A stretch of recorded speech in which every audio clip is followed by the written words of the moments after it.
as the rise of the true crime community, TCC, is now this through line that is connecting young teenagers to content that pulls them into this alternate world of violence.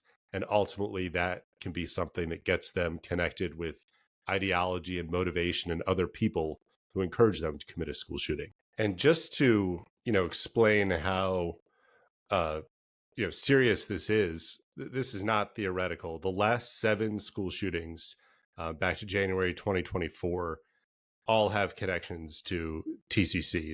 Yeah, so I think one of the biggest issues with the name is we always think of this mainstream true crime that has become very sensationalized, and many people, myself included, listen to true crime podcasts, watch movies based on true crime.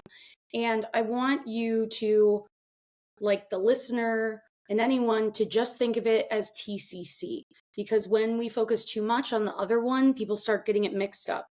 And the TCC is not focused on serial killers, not focused on family annihilators. It's not focused on like anything like that. I believe that there are 2 trajectories that people follow in the TCC. And one side is people who are inspired by Christchurch. They want to live stream their attack, and they're doing it for ideological reasons. And a lot of times it's white supremacy reasons. So they want to attack a house of worship or a specific group, and they do not kill themselves in the end because they feel that they do something right. And those, you find them more on places like 4chan, Kiwi Farms, Telegram, things like that, where it's more forum boards and less images. And they speak to each other and radicalize each other. But that's not the group that I'm planning on focusing on today. So that I want you to also kind of scoot out of your mind if you're thinking of Dylan Roof or Bretton Tarrant or the people that are alive because they're white supremacists.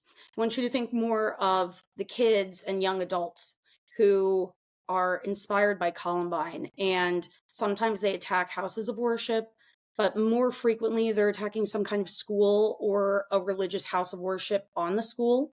And a lot of them, they have become inspired by previous shooters because it's similar to a blueprint.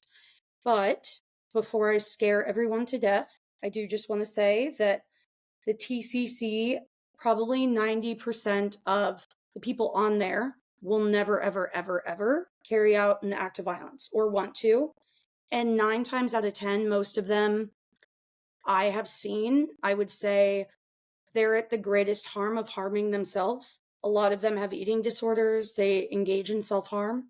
A lot of them have, they're having some kind of identity crisis that they're going through.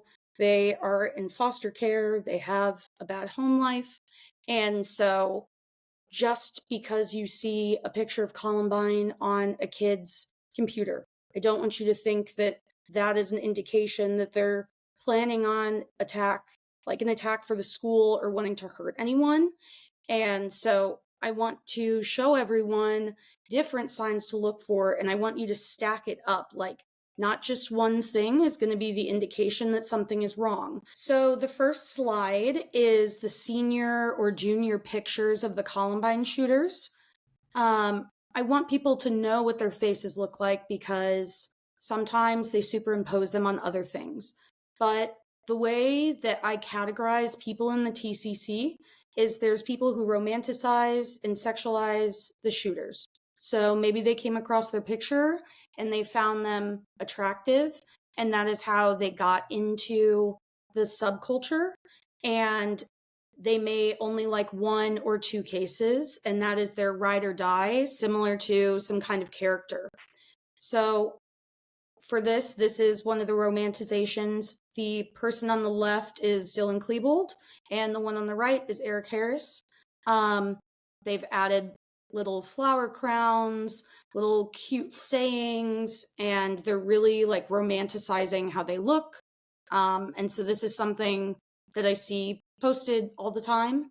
For context, I have a lot of undercover accounts where I've been on these groups for about 2.5 years, like collecting data, trying to see things, and even having to report things sometimes. And with this one, I think it's also important to notice like the way that it's retouched to make their skin really glow and make them, look very warm and friendly. Like if a kid is engaging with something that's been edited to make somebody who's a school shooter look even more friendly and inviting, and even kind of godlike in these, that's definitely a red flag of something going on. And on the right is going to be Samantha Natalie, which is what she preferred to go by. Rup now. She has become extremely popular in a variety of ways. Some people idolize her where they think she's really pretty, so they'll make art of her, they'll make compilations of her, share all this information about her. I have unfortunately seen a lot of sexualization, like very, very graphic about her fan fiction.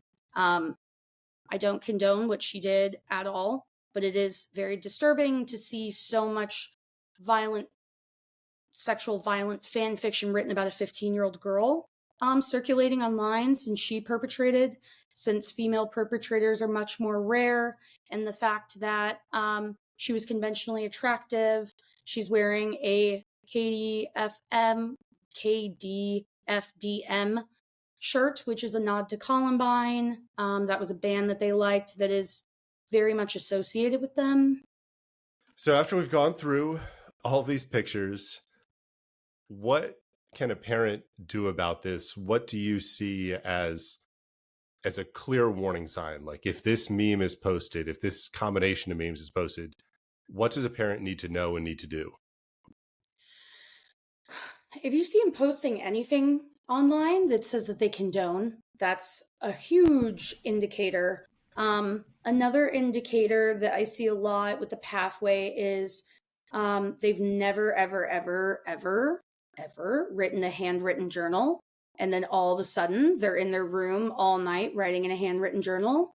If you have a suspicion that your child could be planning a shooting, I believe that the privilege of privacy goes away.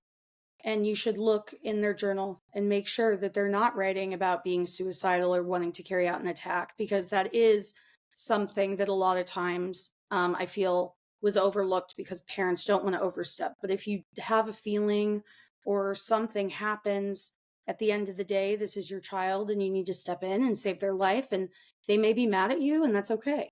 Like, you're their parent, not their friend. It's okay.